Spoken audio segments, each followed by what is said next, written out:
حکمرانوں کو اللہ سے ڈرنا چاہیے. کیونکہ رائٹنگ از آن دا وال. پورا کھیل دشمنوں کا کھل چکا ہے اور حکمرانوں کا روز میں نظر آ رہا ہے کہ کیا ہے. یا تو وہ دشمنوں کا ساتھ دیں یا قوم کا ساتھ دیں. جب وہ قوم کا ساتھ نہیں دیں گے پھر ہم وہی بات دوبارہ کہتے ہیں. اس وقت ڈریں جب اسلام آباد کے کھمبوں پہ لڑتے ہیں.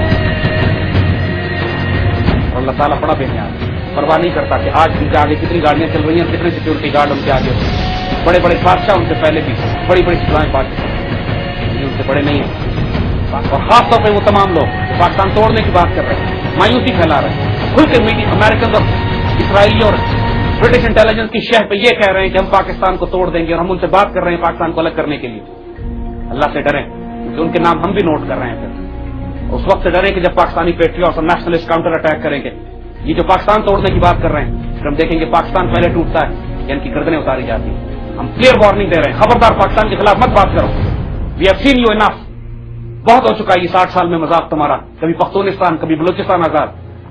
یہ پاکستان کا ایک مرکز ہے, امت مسلمان کی آبرو ہے.